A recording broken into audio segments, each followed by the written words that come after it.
This is the first video for college algebra. I'm Josh Eggenberger. Chapter 1 is called Prerequisites, and it does have algebra in it, but it's the foundations of what we're going to do. Section 1.1 is called Real Numbers, and it's about the building blocks of mathematics, numbers. In particular, the real numbers are number line numbers. But we're going to work up to that by looking at a few even simpler sets of numbers. These are sets of numbers, or number systems is another way to refer to these. First, natural or counting numbers. Natural numbers, counting numbers. And these are the numbers, the oldest number system, which starts with 1, and then 2, and then 3. We can write them with the symbol. It's not a variable. It's a symbol that represents the set of natural numbers, and it's called a double back, capital N, or a double back N. In set notation, it would look like this.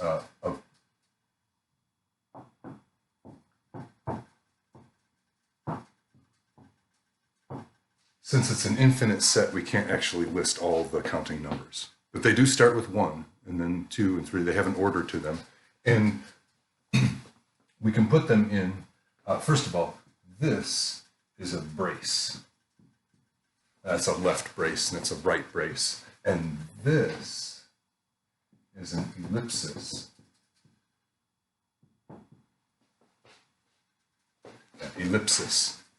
Not the shape ellipse, but an ellipsis, which means to continue in this pattern of 1, 2, 3, 4, 5, 6 and counting.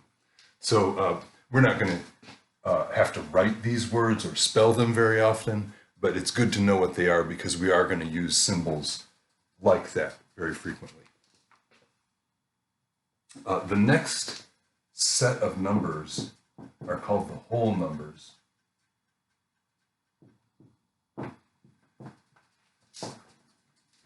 And they're the same as the natural numbers, with the addition of 0. And that does make a big difference. These were, we write down the set notations, 0, 1, 2, 3, and so on. These numbers, they're the same as the counting numbers, but the addition of 0 happened thousands of years later. It's an invention that's not all that obvious if you've never seen it before. But the whole numbers are an extension of the natural numbers. The next set that we'll look at is an extension of the whole numbers, and these are the integers. And the integers are numbers. It's just you don't have to say integer number. Although that is an adjective. Sometimes the integers that we're talking about are all the whole numbers, but also all their negatives. Now, it includes -0, but -0 is the same as 0. So it's really, the symbol is a double back Z. And the one way of writing it is to start with the ellipsis, coming up from below, -2, -1, 0, 1, 2, and then continue the pattern. And so that's a way to represent the integers. By 0 is in there, but also I've got 1 and -1, 2 and -2, of course 3 and -3, and so on are in there. But they're the whole numbers along with the negatives. Next, the rational numbers, and they're often just called the rationals, but they've got a special symbol, double back Q. So a capital Q with an extra line off to the left side. Another good way to think of these, and we'll see this repeatedly, the root of rational is ratio, which is proportion or fraction. The letter Q is because of the word quotient, which is what you get when you divide things or make a fraction. And the quotients, or the rational numbers, are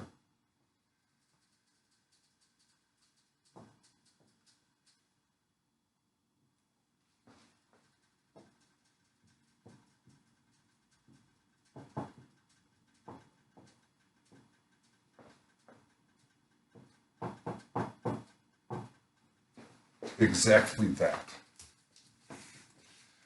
They're the fractions of numbers m and n, where the m and n are integers. So fractions made out of integers, integer upstairs, integer downstairs, positive or negative, except that we don't want to have the denominator equal to 0 because it would not be a well-defined number. So this little symbol right here is the condition, or what's called such that. So it's the fractions m over n such that the m and n are in the integers and the n is not equal to 0. In other words, all the fractions. There's a couple things that we can say about rational numbers when we have their decimal representation. There's actually two things.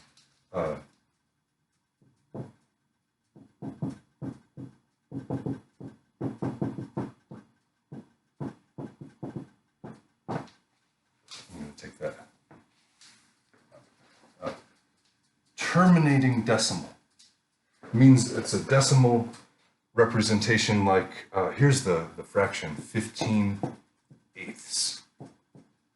So that's a rational number. It's an integer divided by an integer. But if I write it in decimal form, it's 1.875. And that's where it stops. There's no more digits to it, so it's a terminating decimal because it stopped. That's an example of a rational number. But not all rational numbers are terminating decimals. Some are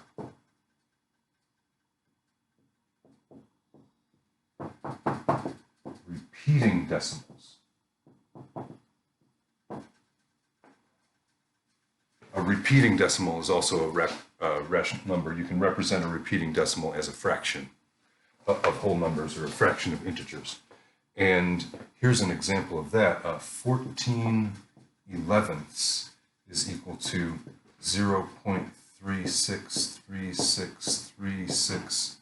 And I'm going to write that as 0.36 with a bar over the top of those two numbers to indicate that the 36 is repeating. The ellipsis here also indicates that you should continue in this pattern, but this is a more compact way of writing it. 0.36 repeating. 4/11 is the fraction form of that number, reduced fraction, but the decimal is a repeating decimal. You can tell from this form that it fits the definition of rational number. But all repeating decimals have a fraction form and are rational numbers. The next category we'll look at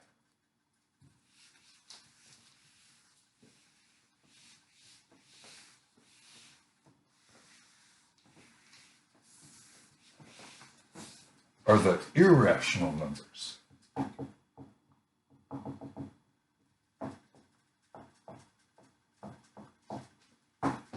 And I use a double back capital I to represent the irrational numbers, but it really doesn't come up.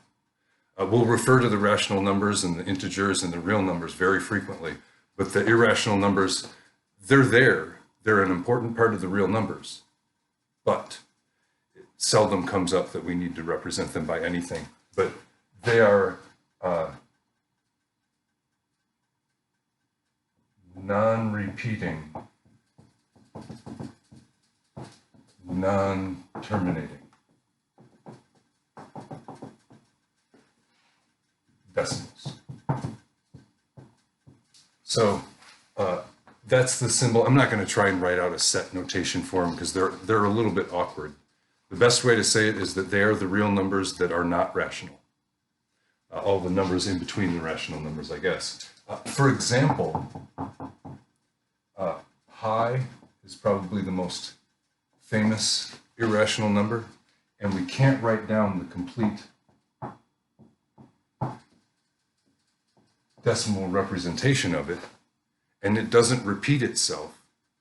It does have patterns, but it's not a repetitive pattern. It's a much more subtle pattern. But it's about 3.14, and if you ever need to approximate it, that's probably sufficient precision for the approximation. Another one that we'll actually use quite a bit is the square root of 2. And the square root of 2 is 1.414. It doesn't keep repeating the 141414 thing. Then it would be a rational number. It's an irrational number. It has a pattern, it just doesn't have a simple repeating pattern. It's a non-repeating, non-terminating decimal. And then finally, the real numbers. And they really are the main setting for this entire course, working with real numbers. The symbol for the real numbers is the double back R, and that's the one that I recommend you practice a little bit, because if you need to refer to the real numbers, it's the fastest way to write that. You can write it with interval notation if you've used that before, but this is faster, and it means the same thing.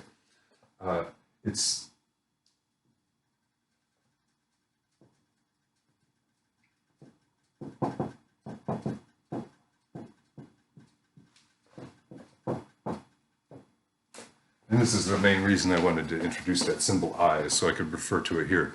The real numbers are the set of numbers H, such that H is in the rational numbers or the irrational numbers, one or the other. So you could think of this as R is the union of those two sets of numbers, the totality of both of them. No numbers are rational, and there isn't a number that's rational and irrational at the same time. These are exclusive sets, but together they make up the real numbers. And there are other ways to conceptualize the real numbers or to understand what they are.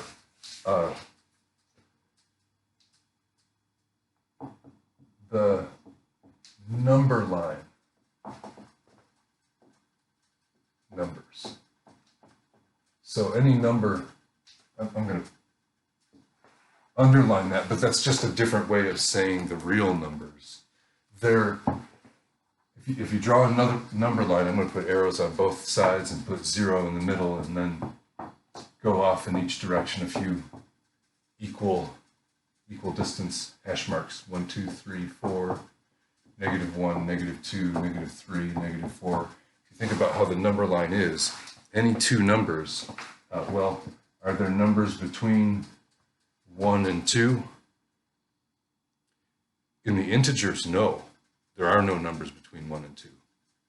But in the real numbers, even in the rational numbers, there are numbers between 1.5 is 3 over 2 as a fraction. So there are, in fact, infinitely many numbers between 1 and 2. And between any two numbers, no matter how close together, there are an infinite number of numbers between them. That's kind of the nature of the real number line. And that's the numbers that we're really going to be working with this semester. There are things that won't work, like dividing by 0 or taking the square root of a negative number. We'll get to that a little bit more later. But a lot of things are possible with the real numbers. Now, for a little bit, we're going to get back to this in another section, but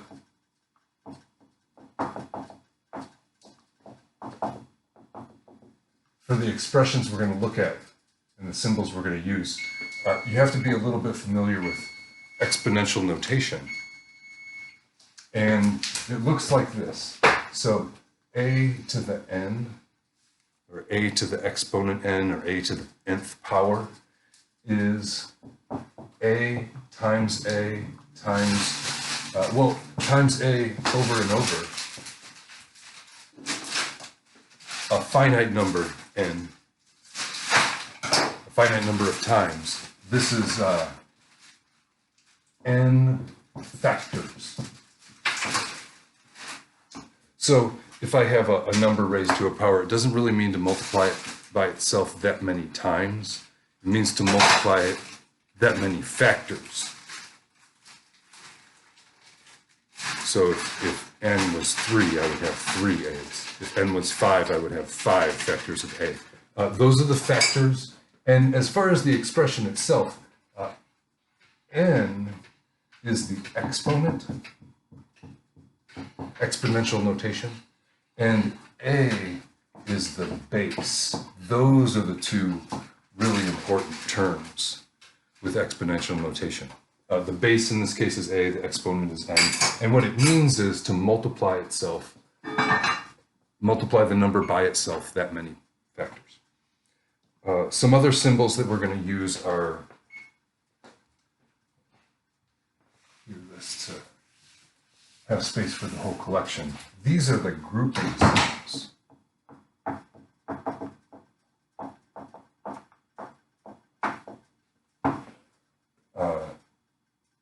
You don't really have to write their names very often, but parentheses,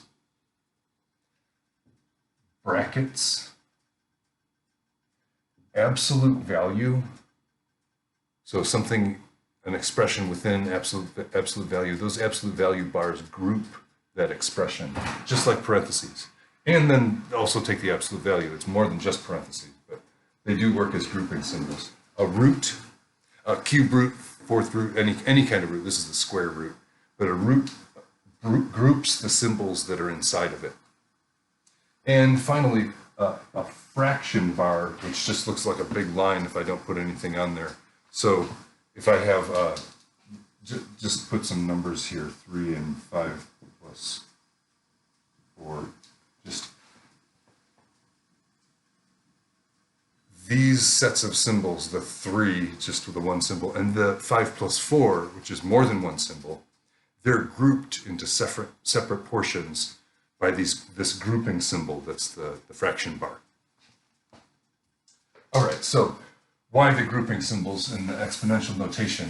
Those are the main components of the order of operations, which is the order of precedence that we use to guide us with combining mathematical expressions using the operations.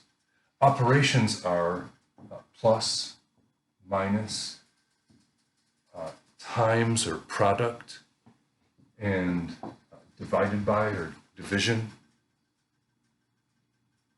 These are the ways that we can take two numbers and combine them into either a sum, a difference, a product, or a quotient.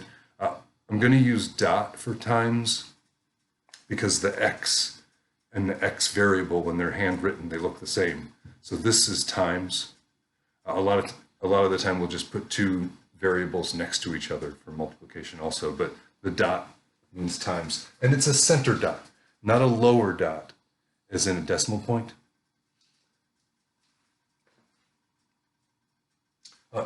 So the order of the operations, which order to use these in when an expression has more than one? Well, it's not even these. This is the mnemonic, PEMDAS, or please excuse my dear Aunt Sally. And it stands for parentheses, exponents,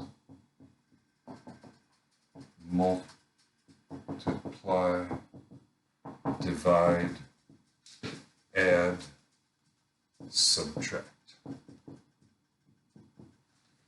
And it's not really that simple, but it's good. It's a good start. The thing is, with the word,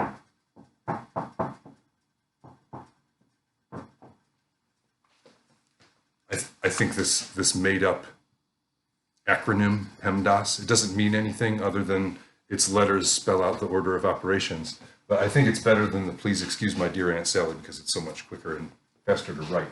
But it also lets me underline these two, the M and the D, and the A and the S, because the order of operations is really a left to right process involving parentheses and other grouping symbols, exponents, multiplication and division, addition and subtraction.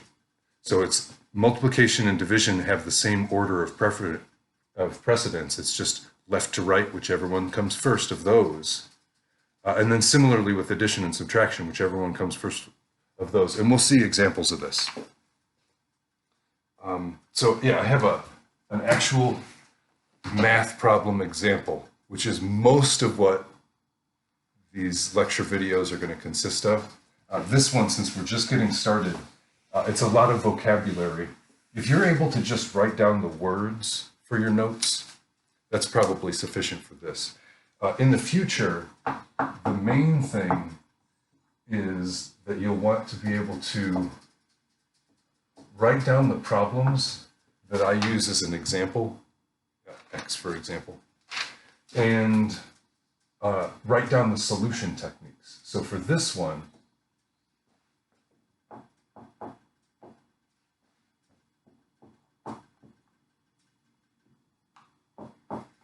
it's a numerical expression involving operations, multiplication there, and there's a subtraction, there's an exponent and an addition. There is no division in this one, but this is also a multiplication. It's 7 times the product of 5 and 3. I'm going to do that first because those are in the grouping symbols. Also over here in this grouping symbol, the brackets, there's another grouped set. So that's actually going to be my first step. I'll get to that in just a moment. I want to mention about the 2 notebook technique of taking notes, but also doing homework. If you do those in separate notebooks, you don't really need a really big notebook. I use 70 pages. But if you take your notes in one book and work your homework in a different book, you can look at your notes while you're doing the homework problem and mimic those solution techniques. And it's a very effective way to study, practice, learn. In addition to the act of taking notes, writing this down, it has 2 serious advantages. One is you are engaged in creating something that you can use later. It's a purposeful activity. The other thing is it makes time fly a lot faster. So it's more fun sometimes.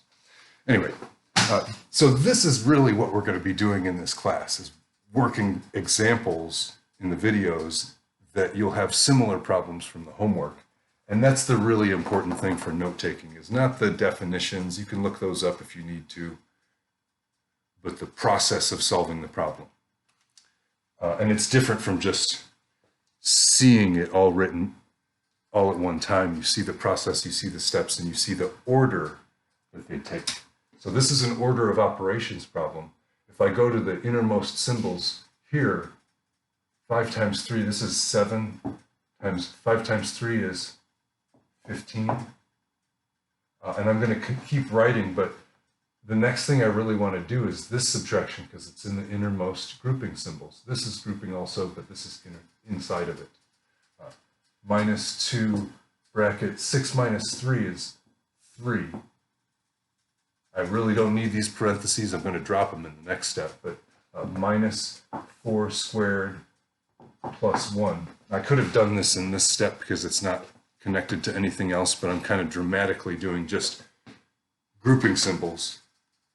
Now, we'll look for exponents, but really we do have grouping symbols still. This one isn't really grouping, it's just one number, but here we have to subtract. But first, exponents. Exponents come before subtraction. So I'm just going to rewrite 7 times 15, it's a little less writing, minus 2, 3, minus 4 squared. And this is something that you may make a mistake on and have to learn from it, but here's an example of it right away. Minus 4 squared. I'm not squaring negative 4, I'm squaring 4. That minus is not part of the thing that's being squared. If there were parentheses around the negative 4 and then the square, that's when I would square negative 4. Negative 4 times negative 4 is positive 16. 4 squared is positive 16. But that minus, that subtraction symbol, is still there because it's not something that I squared away. The next step here is another grouping situation. We've got to do 3 minus 16. 7 times 15 minus 2. 3 minus 16 is negative 13 plus 1. And now I can do multiplication in these two places at the same time because they're separated by this subtraction, which I'm not going to do next. Multiplication and division comes before addition and subtraction. 7 times 15 is 105. Minus 2 times negative 13. So I could either say minus negative 26, or I could just say plus 26 because I'm subtracting negative 26. Either way. And then plus 1 finally. Now I'm going to do addition left to right, but since it's all addition, it's not addition and subtraction, I could just add up these numbers in one use of the calculator. It comes out to 132. Cute box around that. Now there isn't really anything we can check. If we made a mistake here, we're going to probably get the wrong answer. Later on we'll have techniques when we're solving equations where we can check our answers, but for now, if you want to know if you have the right answer, if it's an odd numbered problem, you can look in the back of the book. They have the odd numbered solutions. If it's an even number though, you can ask in class or send an email. The next few things that I want to mention it's some more vocabulary, some terminology, but it's really the names for the processes that we use and the properties of equality. And I'm going to talk about these properties before I even talk about equations, but it's the commutative property. So commutative. Commute means to move things around in this case. And what it looks like is A plus B is equal to B plus A. In other words, it doesn't matter what order you add numbers, the B first or the A first, you get the same result, they're equal. Also, A times B is equal to B times A. And that doesn't seem very exciting either. If we multiply numbers in a different order, they're the same thing. That doesn't seem surprising. But neither of these is true for subtraction or division. You can divide and add, or you can divide and subtract numbers, but you're not going to get the same thing. For example, 3 minus 1 is not equal to 1 minus 3. That's just a counterexample for a subtraction. This is 2 and this is negative 2. Subtraction is not commutative. So the commutative property is an important one that we're going to take advantage of a lot. Another one is the associative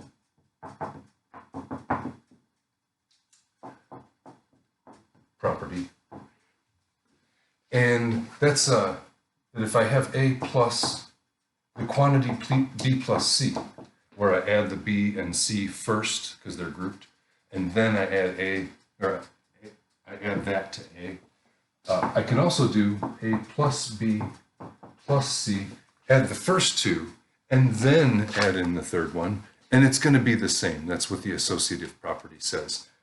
Numbers associate with addition. Numbers commute with addition. Numbers associate A, B, C equals A, B, C. Numbers associate with multiplication too.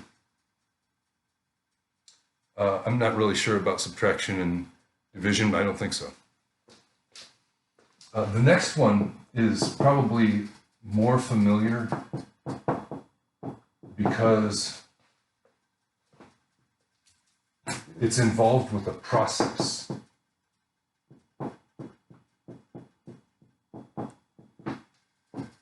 And that's one that I'm actually going to write down the word, the verb,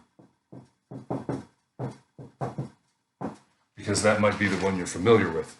Distribute, when you distribute in mathematics, you're using the distributive property of numbers and equality, and it looks like this. A times B plus C equals A times B plus A times C. You gotta wait for that. A times B plus C, in the grouping symbols, is equal to A times B plus A times C. So I'm distributing the A. That's the verb. The distributive property is what we use it for.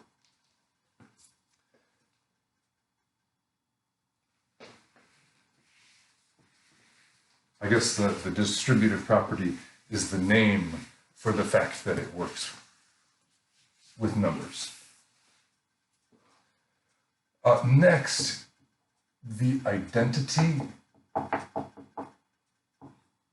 it's a little bit misleading. Identity is singular, but there are two. There are identities. There are two that you're familiar with. A plus 0 is equal to A. In other words, you can add 0 to any number you want, and it won't change that number. That means 0 is the identity. And also, A times 1 is equal to A. You can multiply any number you want by 1, and the number remains the same. Those are the identities. It's called the additive identity and the multiplicative identity. Also, inverse. Inverses. Almost every number has an inverse, in the sense that A plus negative A gives me 0, the additive identity. They cancel each other. A number and its opposite. Also, A times 1 over A is equal to 1 as long as A is not equal to 0. If A is equal to 0, then 1 over A, that's got a 0 in the denominator, not a well-defined real number. So as long as A is not 0, for any other real number, multiplying that number by 1 over that number, this is called the reciprocal. That's the really important word. Reciprocate is the process of making the reciprocal. Reciprocal and reciprocate have meanings in human social interaction also. We're just talking about the flip. So if it's just a number, you put 1 over the number. If it's already a fraction, you can just flip the numerator and denominator of the fraction. This is also how we divide by fractions. To divide by a fraction, we multiply by the reciprocal.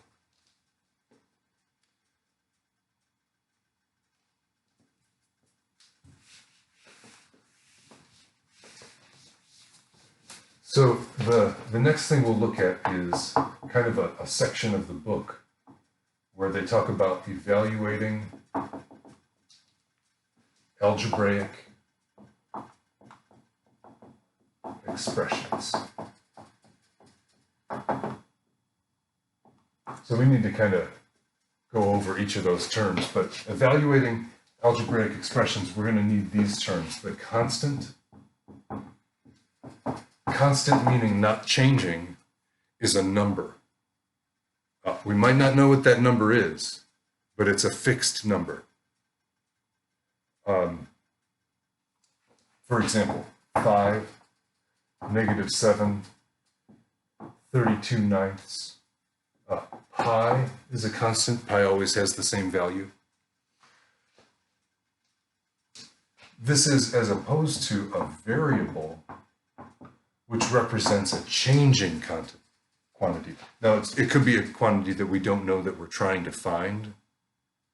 So by a constant, I mean a number that's fixed. By a variable, we mean a number that's either changing or we're trying to find it.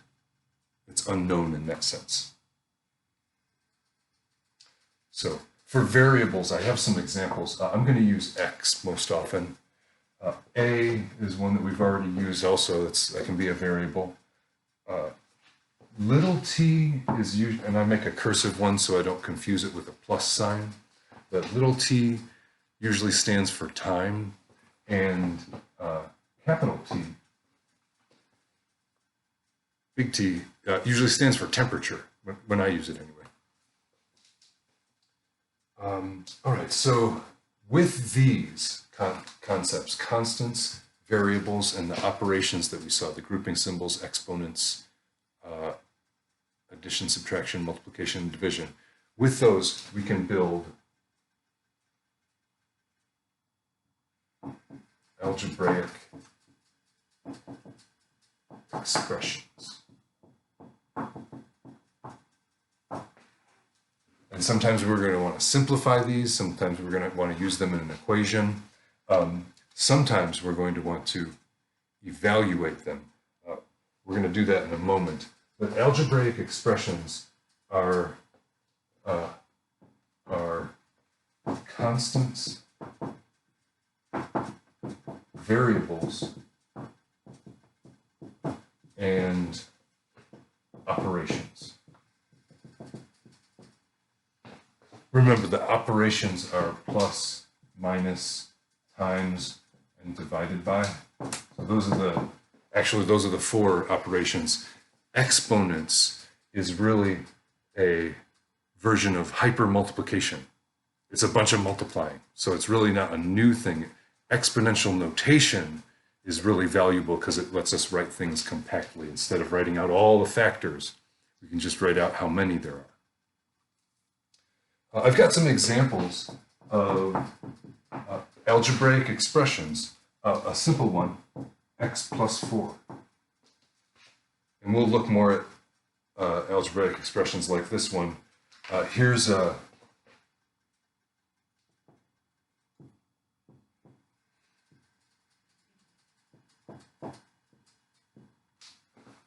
formula, really, but this is just one side of the equation for a formula. This is the volume of a sphere of radius r, 4/3 pi r cubed.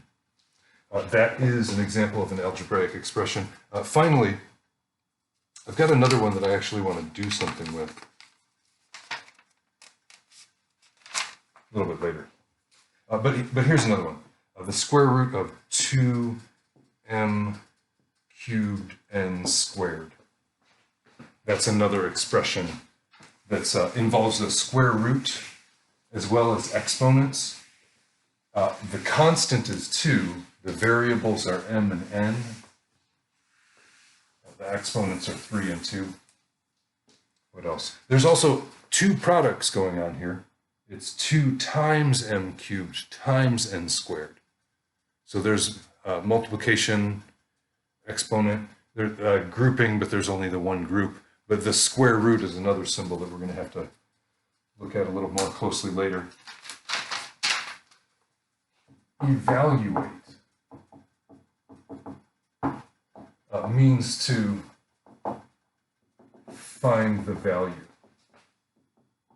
And this is a really important part of the prerequisites of algebra. To find the value of an expression, evaluate. Here's an example. Evaluate 2x squared minus 7 for x equals 0, x equals 1/2, and x equals -2. So there's actually 3 different problems here. We have to evaluate 3 different things. This is the algebraic expression, 2x squared minus 7. The first one says that x equals 0, so I'm going to write that down. 2 0 squared. This is a kind of more writing than I need to do, but I want to emphasize that I'm replacing the x with the number 0 because it says x equals 0. So 2 times 0 squared minus 7 is the whole expression. That's equal to, well, 0 squared is 0. This is 2 times 0 minus 7.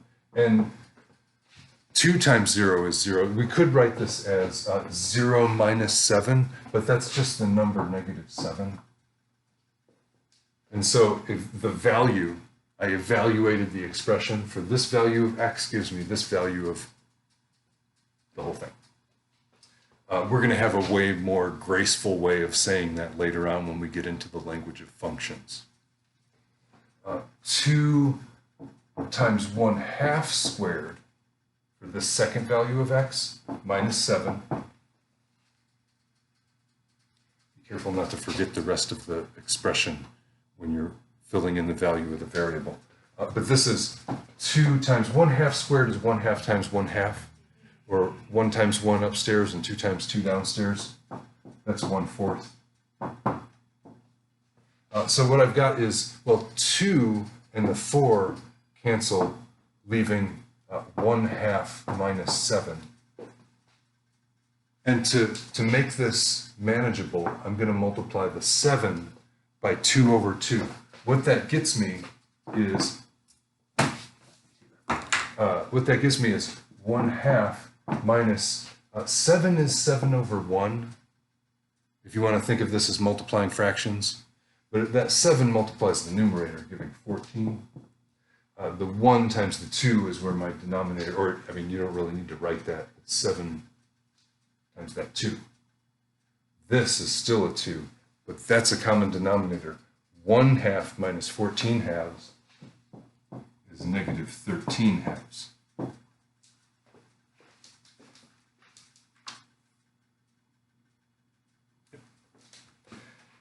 And I'm a little bit out of room here. So for that last one, I'm going to have to, there's the, we call this A, B, and we're about to do C.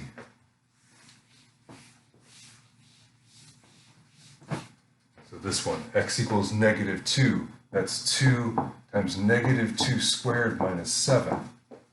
-2 squared is +4. So this is 8 minus 7, which is equal to 1. And that's the final value that I got for x equals -2. Another way to describe this evaluate process, it is actually pretty specifically descriptive. Substitute the variable, possibly more than one variable. So variables with the numbers, or number or numbers, then simplify. And that's a description of the process of evaluating. That's really what it means, to substitute the number in place of the variable. Here's an example where there's more than one variable, more than one number. We're going to evaluate the square root of 2m cubed n squared for m equals 2, n equals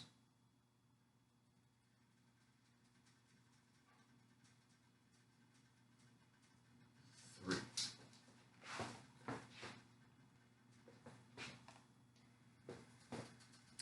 And so I'm just going to rewrite this expression with these numbers in place of the variables m and n. It's the same thing we were doing with the one variable, if there's just two of them. The square root of 2 from there times m is 2 raised to the third power times n, the base is 3 raised to the second power, And that's my substituted expression. I need to use the dots. I can't just put the 2 and the 2 next to each other because it looks like 22. So you got to put a dot when it's just two numbers. When we have a number and a variable like this, 2m cubed, I know that means 2 times m, not 20m.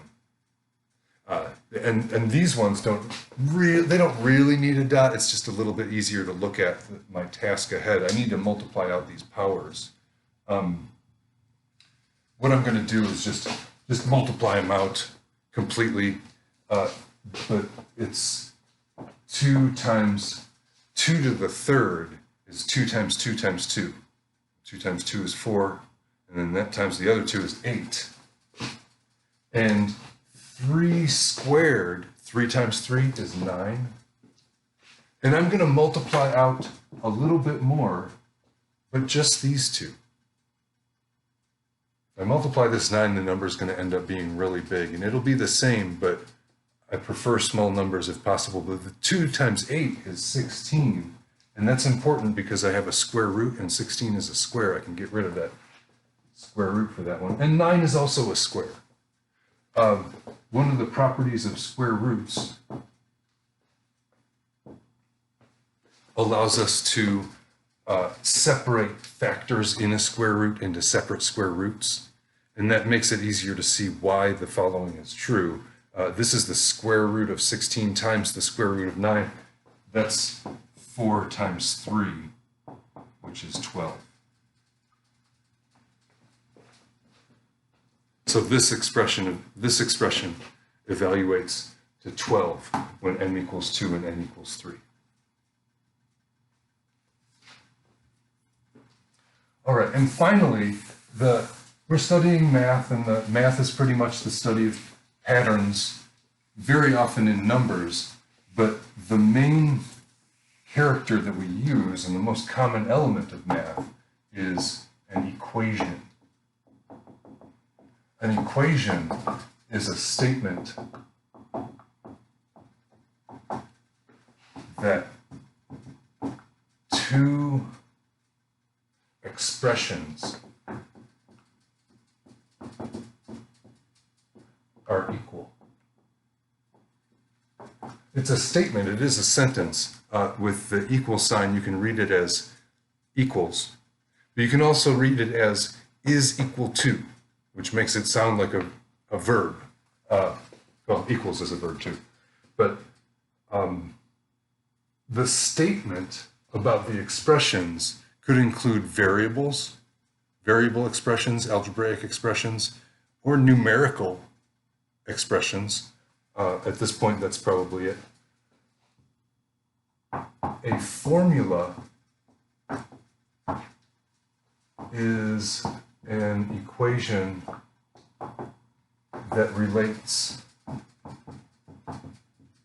constant and variable quantities. And this could be think known quantities, unknown quantities, known constants. These formulas are sometimes the things that are solved to find the values of constants. I have an example that demonstrates this, and also it gives me a chance to draw a picture, which usually we're going to have some images involved in our math, usually graphs. This one's not really a graph. This is, I'm going to draw 2 line segments, and then I'm going to draw kind of an oval between them. Now, what this is supposed to represent is a circle that we're kind of looking at an angle, and then a rounded part down here to make a barrel. A barrel, a cylinder, a can, whatever you want to call it. It's round if you look down on it, and it's a rectangle if you look straight at it. But the way I've drawn it, we've got a perspective where we can actually see it's a tube. The other things I want to put are a couple labels. From here to here is the height, And from the center of the lid out to the edge of the lid is the radius. So height h, radius r. And here's the formula.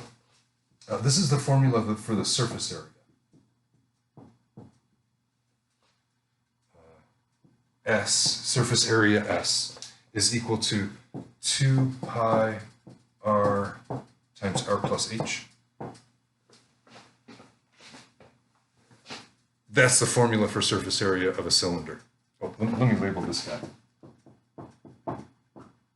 We're not going to work with cylinders too much, but we are going to have pictures and drawings, and you can tell I'm not an artist.